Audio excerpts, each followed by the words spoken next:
जय श्री श्याम दोस्तों, grooming business insights में आपका स्वागत है। शुरुआत करते हैं आज की अपनी पहली अपडेट से। अमेरिका की इंडस्ट्रीज इंडियंस के बिना सरवाइव नहीं कर सकती। ये स्टेटमेंट हमारा नहीं है, ये स्टेटमेंट दिया है खुद सिलिकॉन वैली की इंडस्ट्री बॉडी SVCCC की CEO हरबीर भाटिया ने, जो कि खुद एक इंडियन ओरिजिन की CEO हैं।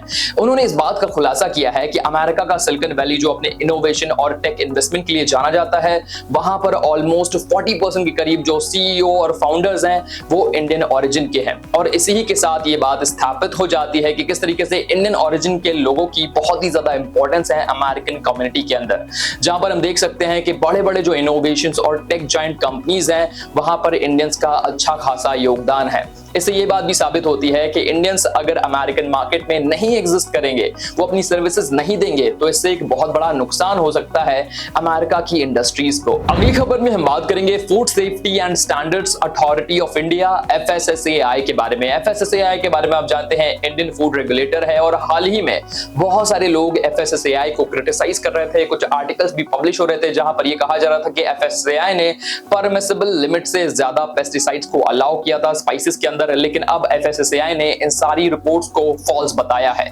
FSSAI का कहना है कि हम किसी भी तरह के पेस्टिसाइड को अलाउ नहीं करते हैं, और ये 10 गुना से भी ज्यादा जो पेस्टिसाइड अलाउ करने की बात कही जा रही है, ये पूरी तरह से गलत है।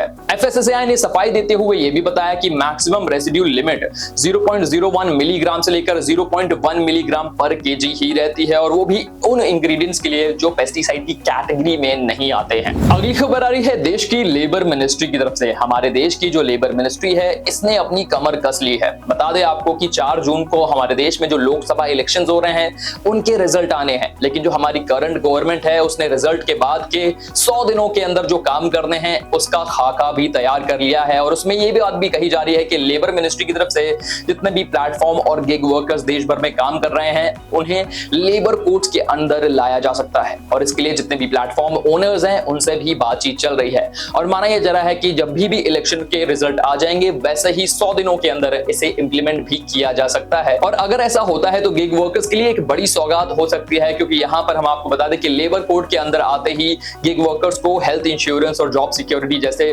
फायदे भी मिल सकते हैं, जिसकी वजह से यहां पर मिनिस्ट्री तत्पर दिखती है। अगली खबर में हम बात करेंगे वॉरेन बफे के बारे में। वॉरेन बफे के बारे में कौन नहीं जानता, दुनिया के फेमस बिलियनियर और इन्वेस्टर हैं। बता दें आपको कि हाल ही में वॉरेन बफे से एक इंटरव्यू में इंडियन इक्विटीज में इन्वेस्टमेंट को लेकर एक सवाल पूछा गया था, और इसके जवाब में वॉरेन बफे ने कहा है कि ये आगे आने वाले वक्त में इंडियन इक्विटीज में इन्वेस्ट करने के रास्ते तलाशेंगे। साथ ही में उन्होंने ये भी कहा कि इंडिया के अंदर जो अपॉर्चुनिटीज आज मौजूद हैं, ये पहले कभी नहीं थी। उन्होंने कहा कि इंडिया के अंदर अपॉर्चुनिटीज की भरमार है। साथ में इनसे AI को लेकर भी कुछ सवाल पूछे गए, जिस पर उन्होंने चिंता जताते हुए कहा कि AI अगर सही हाथों में है तो इसका बहुत अच्छा इस्तेमाल हो सकता है, लेकिन आगे आने वाले वक्त में हमें देखने को मिलेगा कि किस तरीके से AI रिलेटेड जो स्कैम्स हैं, इनमें all time high number cross हो सकता है। अगली खबर में हम बात करेंगे इंडिया के आउटस्टैंडिंग होम लोन्स के बारे में। रिसेंटली RBI ने एक डेटा रिलीज किया है मार्च 2024 का, जहां ये मेंशन किया गया है कि इंडिया का जो आउटस्टैंडिंग होम लोन अमाउंट है, ये 27 लाख करोड़ से ज्यादा का है। जी हां, ये नंबर 27 लाख करोड़ से ज्यादा का है मार्च 2024 तक,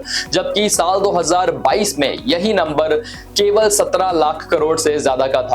यानी कि पिछले 2 सालों के अंदर इसमें 10 लाख करोड़ की बढ़त आ रही है। इसके पीछे का जो बड़ा रीजन है वो ये है कि इंडिया के अंदर जो प्रॉपर्टी के दाम है वो लगातार बढ़ते जा रहे हैं, और साथ ही में जो सेल हो रही है प्रॉपर्टी मार्केट में वो भी बढ़ रही है। अगली खबर में हम बात करेंगे गौतम सिंघानिया के बारे में, जो कि रेमंड कंपनी के मैनेजिंग डायरेक्टर हैं।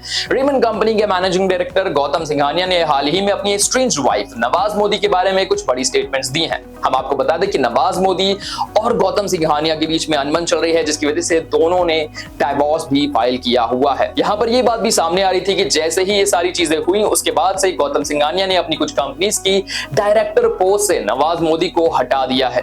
3 के करीब कंपनीज की खबर आई जहां से नवाज मोदी को हटाया गया है, और जब गौतम सिंघानिया से इसके बारे में पूछा गया तो उन्होंने कहा है कि देखिए, हम बिजनेस में सिर्फ फोकस करते हैं, वो भी प्रॉफिट पे, और हम पर्सनल लाइफ को बिजनेस के अंदर इंक्लूड नहीं करते हैं। उन्होंने कहा कि मुझे उन पर ट्रस्ट नहीं है, इस वजह से मैंने उन्हें अपनी कंपनी से हटाया है। अगली खबर आ रही है महाराष्ट्र ओन्ड कंपनी REC यानी कि रूरल इलेक्ट्रिफिकेशन कॉर्पोरेशन की तरफ से। बताइए जरा है कि REC को रिसेंटली RBI ने अप्रूवल दे दिया है कि ये गिफ्ट सिटी गुजरात के अंदर अपनी सब्सिडरी कंपनी को एस्टैब्लिश कर सकते हैं। और ये काफी अच्छी खबर रह रही है REC के लिए, क्योंकि यहां से गिफ्ट सिटी गुजरात में बहुत ही ज्यादा सुविधाएं मिल जाती है इंटरनेशनल मार्केट में ट्रेड करने को लेकर, जहां पर ये लेंडिंग भी कर सकते हैं। और जो भी देश भर में इंडस्ट्रीज को लेकर रूल्स हैं, ये गिफ्ट सिटी गुजरात में बहुत ही ज्यादा रिलैक्स्ड रह रहे हैं, ताकि वहां पर इंडस्ट्रीज सही तरह से फ्लरिश कर सकें। और अब REC को भी परमिशन मिल चुकी है ताकि ये अपनी एक subsidiary company gift city Gujarat में एस्टैब्लिश कर सके। अगली खबर में हम बात करेंगे मुथूट फाइनेंस के बारे में। मुथूट फाइनेंस की एक सब्सिडरी कंपनी है जिसका नाम है बेलस्टार माइक्रोफाइनेंस। बेलस्टार माइक्रोफाइनेंस के बारे में बताया जा रहा है कि इन्होंने सेबी यानी कि securities exchange board of India में अपने IPO पेपर्स को सबमिट कर दिया है। IPO आने वाला है साल 2024 के अंदर, जिसकी जो वर्थ है 1300 करोड़ के करीब की रहने वाली है। यहाँ पर इक्विटी शेयर्स हैं 1000 करोड़ के करीब रह सकते हैं, और साथ में जो ऑफर फॉर सेल में शेयर है, यानी कि जो शेयर्स यहाँ पर शेयर होल्डर्स अपनी तरफ से सेल कर रहे हैं, इनका अमाउंट 300 करोड़ के करीब रह सकता है। अगली खबर में हम बात करेंगे एयर इंडिया के बारे में। एयर इंडिया के बारे में तो आप जानते हैं, टाटा ग्रुप ओन्ड ये एयरलाइन कंपनी है जिसने हाल ही में मीडिया में अटेंशन तब पाया जब इन्होंने अपने बैगेज अलाउंस को कम कर दिया। बैगेज अलाउंस जहां पर ये सुविधा देते हैं अपने पैसेंजर्स को कि आप अगर ट्रैवल कर रहे हैं कुछ बैगेज के साथ, तो आपको उस बैगेज के साथ कोई एक्स्ट्रा फीस नहीं देनी होती है, कोई एक्स्ट्रा चार्ज नहीं देना होता है। लेकिन अब इसमें कमी लाई जा रही है। आपको बता दें कि इसके पहले जो इकोनॉमिक सेगमेंट था, यानी कि इकोनॉमी में जो लोग टिकट लेकर ट्रैवल करते थे डोमेस्टिक मार्केट में, उन्हें 20 kg के करीब का बैगेज अलाउंस दिया जाता था, लेकिन अब ये घटाकर 15 kg कर दिया गया है। जबकि फ्लेक्स कैटेगरी में अभी भी बैगेज अलाउंस 25 kg के करीब का रह रहा है। यानी कि अगर आप इकोनॉमी की टिकट लेकर एयर इंडिया से ट्रैवल करते हैं तो आपको जो बैगेज अलाउंस पहले 20 kg तक का मिलता था, यानी कि 20 kg तक का आप सामान लेकर जा सकते थे,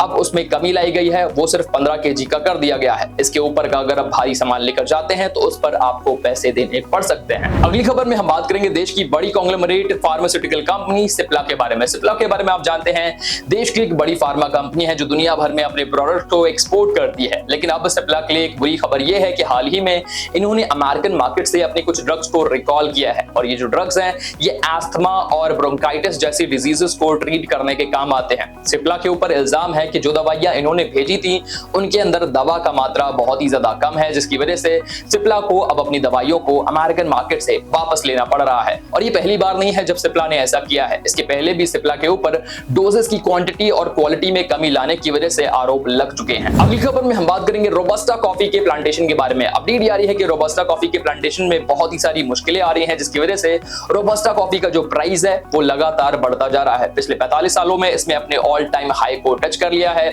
और ये भी कहा जा रहा है कि यहाँ पर वियतनाम का एक बड़ा रोल है, जहां पर ड्रॉट लाइक सिचुएशन बन चुकी है और वहां पर रोबस्टा कॉफी की हार्वेस्टिंग नहीं हो पा रही है। ये आपको पता होगा कि किस तरीके से कॉफी को उगाने के लिए बहुत ही ज्यादा पानी की जरूरत पड़ती है, और इस वक्त क्लाइमेट चेंज की वजह से ये सिचुएशन बनी हुई है। अगली खबर में हम बात करेंगे टोटल एनर्जीज के बारे में। टोटल एनर्जीज एक फ्रेंच कंपनी है जिसके ऊपर अब फ्रेंच गवर्नमेंट इन्वेस्टिगेशन चलाने वाली है। ये जो इन्वेस्टिगेशन है इस साल 2021 के मोजाम्बिक अटैक को लेकर है, जहां पर टोटल एनर्जीज के ऊपर सर्वाइवर्स का आरोप है कि किस तरीके से इन्होंने अपने सब कॉन्ट्रैक्टर्स को सही से प्रोटेक्ट नहीं किया। यहां पर कुछ लोगों का कहना है कि टोटल एनर्जीज अगर चाहती तो सही टाइम पर हमें फ्यूल प्रोवाइड करके हेलीकॉप्टर से एस्केप करवा सकती थी, लेकिन यहां पर टोटल एनर्जीज ने सही कदम नहीं उठाया, और अब इसके लिए फ्रांस में इसके ऊपर इन्वेस्टिगेशन भी हो रही है। आपको बता दें कि साल 2021 में मोजाम्बिक के अंदर एक जिहादिस्ट अटैक हुआ था जिसमें बहुत सारे लोगों की मौतें भी हुई थी। अगली खबर आ रही है जॉब पोस्टिंग को लेकर। एक ऐसी जॉब पोस्टिंग जो बहुत ही ज्यादा कंट्रोवर्शियल रह रही है, जिसने पूरे इंटरनेट को हिला के रख दिया है।